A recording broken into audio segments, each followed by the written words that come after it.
Welcome back, everyone. Today we are diving into a topic that can significantly improve your well-being and your financial future, and that is achieving an 800 credit score. Whether you are looking to buy your first home, start a business, secure a loan, having excellent credit will definitely improve your odds. So let's get started on our journey to financial success. First thing is first, let's understand what a credit score is. It is simply a three-digit number that banks and lenders use to determine your credit worthiness. The most commonly used scoring model is called the FICO. It ranges between 300 to 850, but 800 and above is considered excellent. If your credit score is over 800, this simply shows the banks that you are smart with your money and you make awesome financial decisions. Now that we know what a credit score is,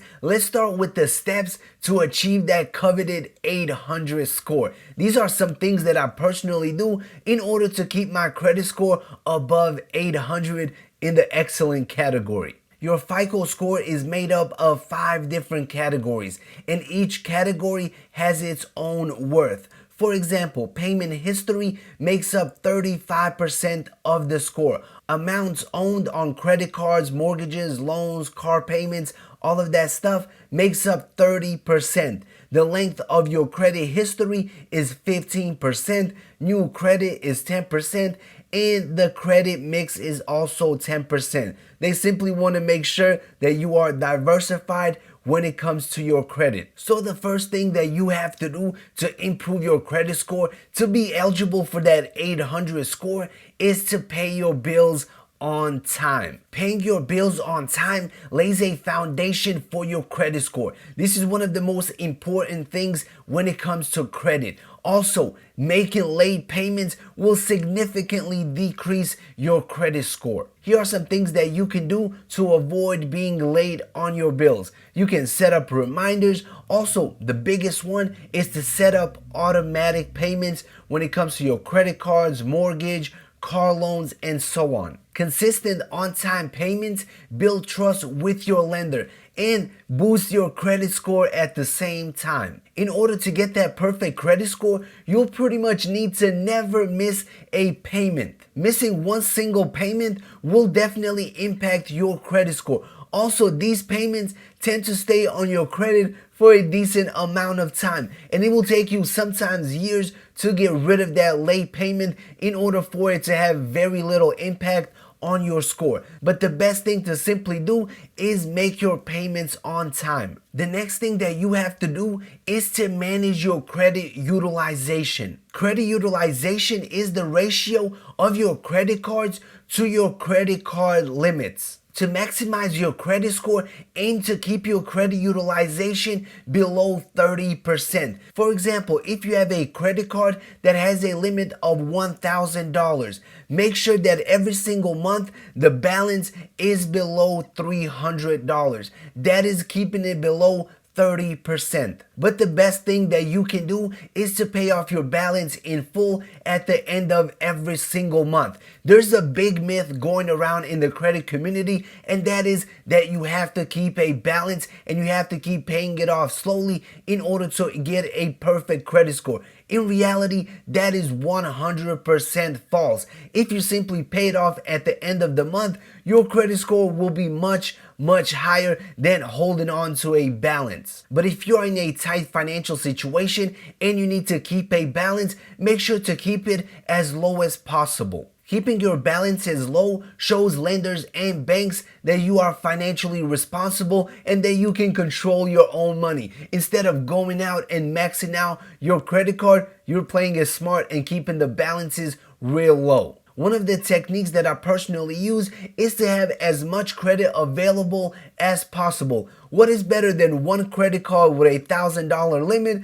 It is 2 credit cards with $2,000 limit. This could be very difficult in the beginning when you first start building your credit, is to accumulate more credit cards. But do not fall for the trap of getting credit cards that have annual limits. Get those credit cards that have zero annual limits. That way when you get them, you activate them, use them once or twice, pay off the balance. Then you can simply put them away and let them build your credit over time. That is what I personally do. I have credit cards that I haven't used in years, but they are on my credit report and they are constantly building my credit history. Another thing that will help you get that 800 credit score is having a great credit mix, being well diversified when it comes to your loans, to your debts, to your credit history. Having a healthy mix of credit accounts demonstrates your ability to handle different types of credit responsibly. For example, having a credit card, a mortgage, a car loan, an installment loan, personal loan is way better than simply having 5 different credit cards. If you are well diversified, it is way better. This shows the banks and lenders that you are versatile and you know what you are doing with your money. However, be mindful of opening up new accounts excessively. If you go out and you apply for 10 credit cards, 10 mortgages, 10 car loans, best believe your credit score will take a hit, especially in the short term. This will temporarily lower your credit score, but it will start recovering. Keep in mind, the recovery can take months, sometimes even years, depending on how many accounts you just got. And now let's talk about volume. This is something that a lot of people simply forget to mention, and that is having a lot of accounts. The more accounts you have, the better in my opinion. Personally, I have almost 20 different credit cards. I have multiple mortgages, multiple other accounts as well. Thus, my credit score is in the excellent category and it is over 800. For example, let's say you only have one credit card. Every single month, you make that payment on time. That is pretty good. Your credit utilization is around 30%. On the other hand, let's say you have 10 credit cards and every single month you're still going to be using one credit card for the majority of your purchases. You make that credit card payment on time. The other 9 credit cards can simply sit at your house in your safe and you simply do not have to use them. But every single month they will report a positive mark on your credit. So now instead of having one positive mark, you have 10 every single month. Also, your credit utilization, one credit card, around 30%. 10 credit cards, your credit limits are going to be much higher. Thus, your credit utilization will be much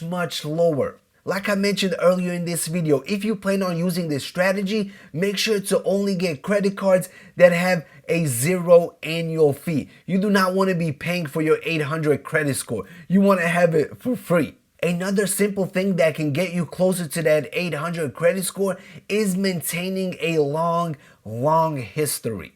The length of your credit history plays a very important role when it comes to your credit score. A longer credit history demonstrates stability, and banks love to see stability. One mistake that a lot of people make is they have a credit card that they have not used for 10 years and they simply find it one day, they call up and they cancel that credit card. 10 years of having that credit card is 10 years of history that you are erasing. So personally, if there's no annual payment, I'm definitely keeping those credit cards, even if I never plan on using them ever again.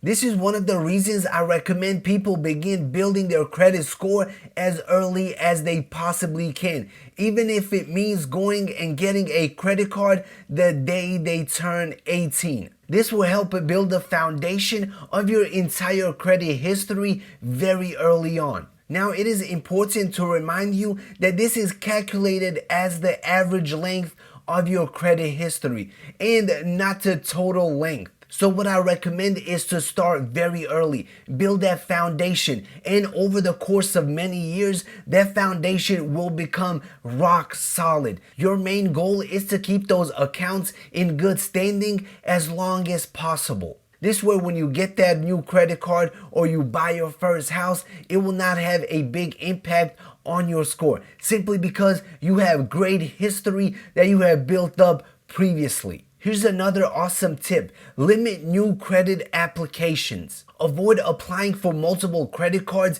in a short period of time, especially if you do not plan on using those credit cards. Each new application for a credit card will trigger a hard inquiry on your credit report, and this inquiry will stay on your credit. Also, it will temporarily lower your credit score. But if you are playing the long-term game and you want to get as many credit cards as possible, then go for it. But if you are very, very close, let's say you are at a 795 and you just need 5 more points, do not go out there and apply for multiple credit cards to get that boost. Most likely you will go from 795 to 760 or 750, then it will take you 6 months to a year to recover. Make sure to play it smart. Also, applying for multiple new credit accounts will add even more inquiries on your credit report, and it will lower your credit length, thus negatively affecting your credit score. So there you have it. Follow these simple steps